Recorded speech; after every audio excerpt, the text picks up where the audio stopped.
Hey y'all. Welcome back to my channel and this week's episode of my Unpopular Opinions. You already know what to do. Like, subscribe, share, leave your unpopular opinions at that email, unpopularopinions@yahoo.com, and I will read them on my show. There's just so much going on here today. There's just so much going on all together.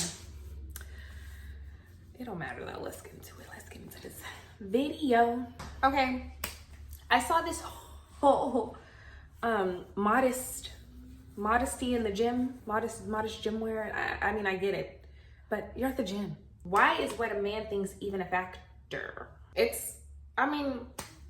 seems like it's not even like about you feeling comfortable. It's about you making somebody else feel comfortable about what you're doing. And I'm sure that's at the expense of your own comfortability. With just a little sprinkle of that, passive aggressiveness to kind of show like, oh, I'm much better than because this is how I live my life. The type of woman you marry. This is a form of pick-me behavior, ladies and gentlemen. Also, is this not like maybe a safety hazard of sorts? I don't know. You can literally trip over your skirt and like hit your head. Like, okay.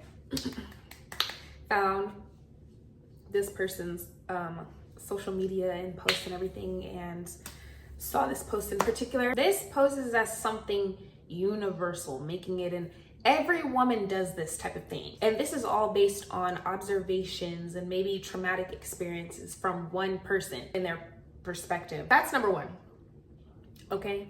Number two, it's constantly all these women want the same men, or all these particular women want these men, which according to these charts that he drew in these videos, aren't they technically on the same level? And then it's these women want these men, but these men don't want these women because they want the women that don't want them.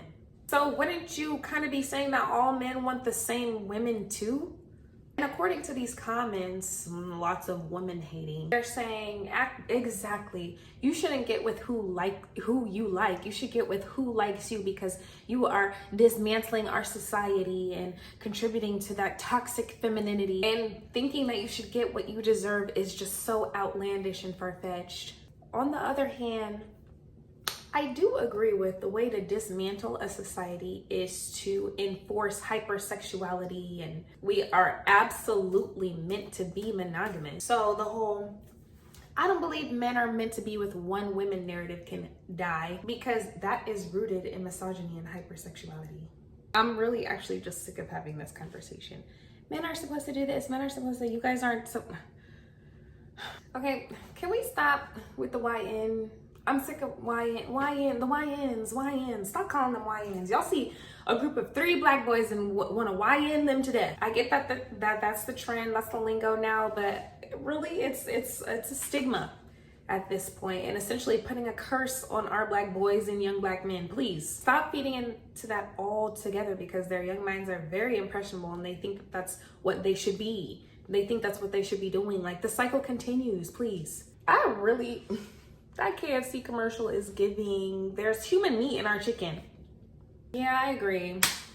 Can we find something else? Like, people are like, oh, this music is so fun and it's so liberating and it's just makes me feel like I want to be in my mood, be in my zone. This is linked to that toxic feminism that men be complaining and bitching about. I think there's a way that we can talk about you being about, your craft and getting your money without saying that you hate and use and abuse men. Men can be terrible, violent, victimized creatures, but I can't say that I always agree with the man hating.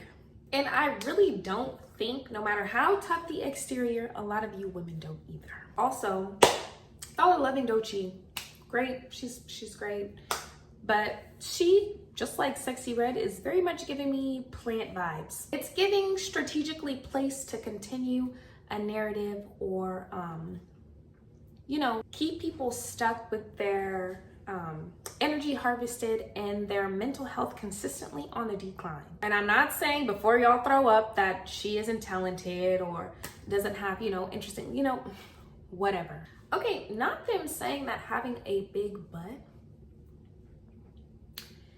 is like a birth defect or something related to some disease or mutation. It just so happens to be a characteristic or a trait that mainly comes naturally to Black women. This is how they're gonna get y'all to get them fillers and everything removed and make you guys fall back in love with your pancake tortilla booties. This full voluptuous body became a trend. And this disease diagnosis that's coming out of nowhere, by the way, is how they are going to dismantle it. No matter how you try to slice, dice this, switch it, change it, rearrange it, smack it, flip it, rub it down, this is bad. This isn't a solution to anything. This is not a healthier alternative. There is a reason why we were appointed this duty as women while we are having this human experience. To me, it's a job only we can do. That's why we have all the parts naturally. Even if you aren't able to have kids because of some sort of something, and most likely it's a medical reason or something, if without the medical reason, you still would be able to do what you're supposed to do. Still, you're still a woman. Then the guy who posted it. And then look at what all you women are saying. Are y'all for real? I am genuinely concerned. Miss BADU, so talented. I can definitely see this as paying homage or tribute of sorts to the goddess of fertility. Some were saying, you know, Sarah Bartman. And then, you know, making a statement about how a body like this was placed on display as some sort of like circus act. This was just like, oh my gosh, I can't look at how crazy this looks. And now women, especially Black women, will lay on a surgery table and willingly get this done to alter their bodies, to make it look, and some of them end up looking like this. And you know, that's low-key diabolical. I get that message. Understood. But at the same time, there is just a wee bit of body shaming there, sis. She can be talking about the goddess of fertility, but look at the time that it's being brought up, where BBLs are more prevalent, more, you know, common. It's more, and we see it every day. We talk about it all the time on social media, how they aren't looking too great. And so that statement, it's natural for people to, and people are like, oh my gosh, education is so important because she's talking about this. It's not even about education. Look at the times that we're in. Nobody's gonna automatically think, oh my gosh, let me think really hard, Jimmy Neutron this, all the way back to the goddess of fertility that a lot of people don't even know about. It's natural for them to absolutely assume that she's talking about women with BBLs. And honestly, I think she's talking about both. Two things can be true at once here. She is doing a little body shaming. I'm sorry, that's just my opinion. She is doing a little bit of body shaming. Even if we think that women with BBLs don't look good, doing things like that is still body shaming.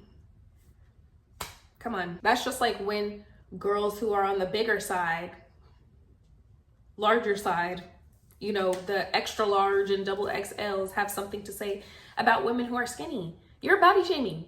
Why men like women with more meat on their bones? Men like, girl, well, give me some of your meat. What do y'all think? What do y'all think? I don't know. Let's talk about it though. You already know what to do. Like, subscribe, and share. And don't forget to leave your unpopular opinions at that email. And I'm gonna see y'all next week.